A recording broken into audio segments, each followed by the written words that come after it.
It is Let's Talk Arts and Entertainment on WMAY. One of Shakespeare's classic shows.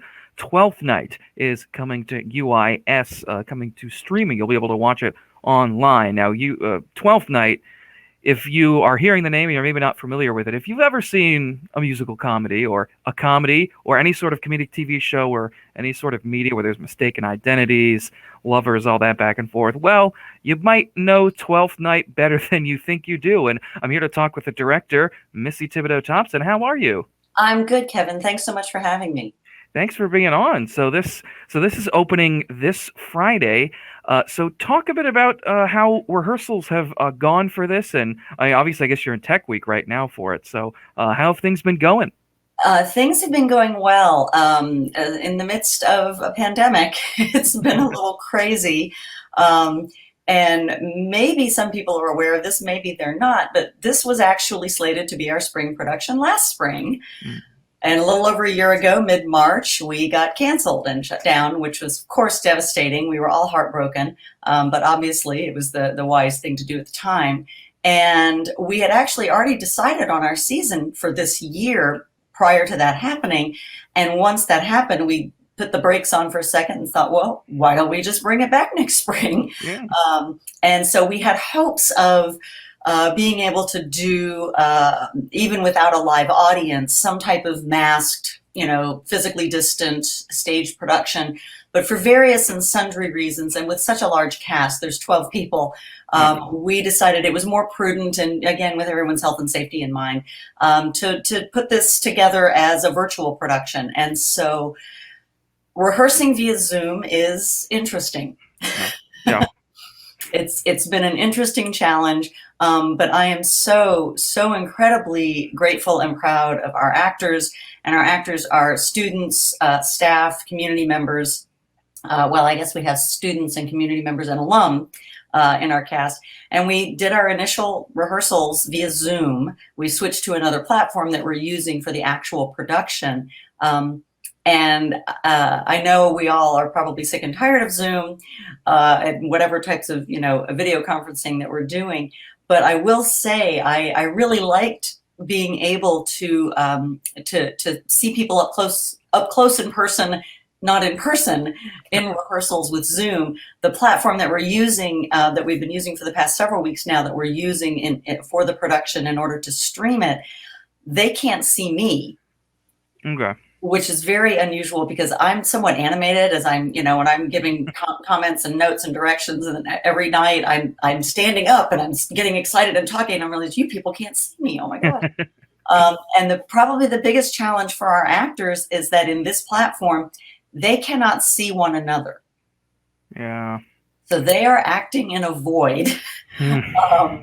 And I am so proud of them. I'm so pleased. They have all been just diving in head first and trusting that there is water in the pool. And when I tell them, trust me, it's filled with water, and really committing wholeheartedly to the work with this. And so it's been challenging, but it's also been really exciting that we're still, not only are we doing theater in the middle of a global pandemic, we're doing Shakespeare, for crying out loud. Oh, yes. Yes, absolutely. And Shakespeare, not the easiest material to do. I said a lot of people know the storylines, but it is difficult. I've recounted a couple times how I did a Shakespeare monologue for an audition in college, and I was like, oh, I can do this, and I bombed, and I'm like, oh no, it was so bad. But it's like anything, you take time at it, rehearsing it. And with these rehearsals, so you said they're first over Zoom, and now you're moving to this other platform. So is the show going to be recorded where they are in person, or is it going to be or performed live, I guess? Should I ask, is it performed live? Is it recorded? And are they going to be in person doing it, or is it also going to be streamed over this platform? Pretty much yes to all of those. Okay. Let me see if I can explain this. Boy, I wish I had David Hecht and Dathan Powell with us. David Hecht is our stage manager, and Dathan Powell is our scenic designer, technical director, faculty member. Yeah.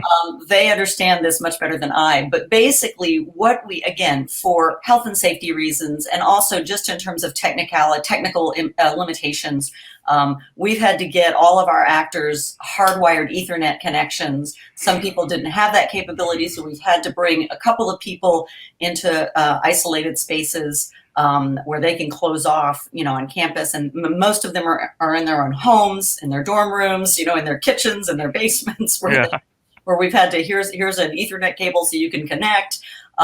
Green screens have been, handed around.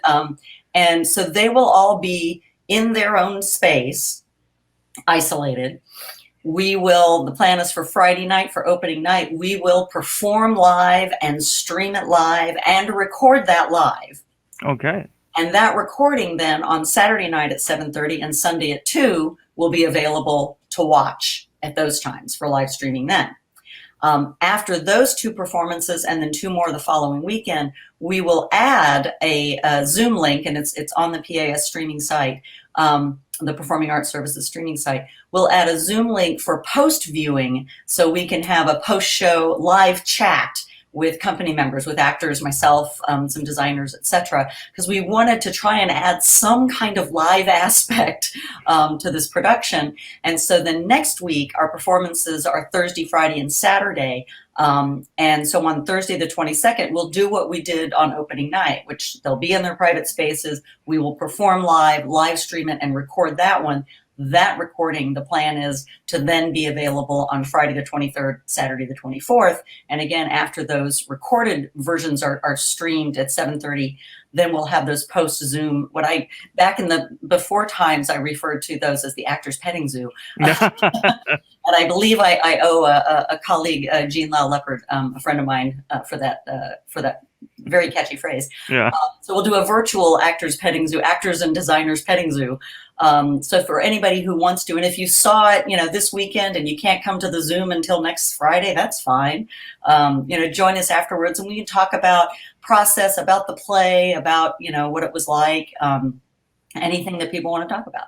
That's awesome. That is great, because that's something talked a couple of times with people about, like the whole aspect of when you see a show and going out into the lobby afterwards and talking with your friends and your family and people you don't know you're meeting, and you're talking about the show or just about anything. And I think it's great that you guys are doing that the couple of times, to have that talk back, or the petting zoo, as it's as you've referred to it as. That's a great term, by the way. But yeah, no, that's really cool. So that's going to be after those. And this performance of Twelfth Night, I understand it is free. It does not cost any money to see it. That is correct. It is free. And like I said, all the information's on the UIS Performing Arts Services website. Even if you go to our UIS Theatre website, which is uis.edu/theater, there's a link that will take you to the Performing Arts Services streaming site with all of the information. And, I just want to add, with UIS Theatre, as you may know, and some of your listeners may be aware, we recently added a BA in theater. And so we have two of our theater majors are in this production. We have other UIS students in this production involved on stage as well as backstage in the booth. And as I mentioned, we have staff members who've been working with us. We have staff members in admissions office, and she's been doing props for us for years, and we have a lot of community members and that we're so grateful for, who keep joining our ranks, whether again on stage or off stage, to round out our company. I'm going to get all verklempt and emotional. After a production meeting a couple of weeks ago we had on Zoom, and all of these people, and a couple of whom I'd never met in person, only on Zoom. Right. Yeah. Here we are in this Zoom meeting, and they're like, "Yes, and I'll take care of this, and I'll do that, and who's doing this?" And I was like, "You guys were doing theater," and so I'm just so excited that it's not what I want to be. It's not the way I want to be doing it. Obviously, we want to get back to in person, and we will. But I'm just so grateful to be able to still practice my craft, still work with our students, and all of our cast members, and to be able to still create theater in some way, shape, or form in the midst of this craziness that we're all in the middle of. And I see that there's a pinprick of light at the end of the tunnel. Yes, there is. It's been it has been tough.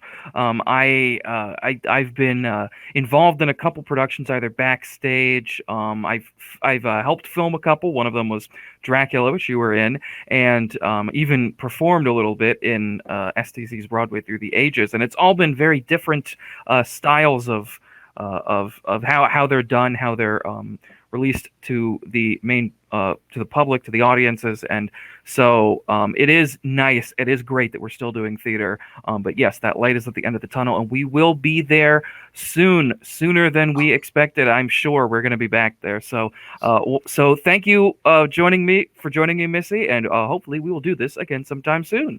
Yes, definitely. Thanks so much, Kevin. I appreciate it. Thank you. It's Let's Talk Arts and Entertainment on WMAY.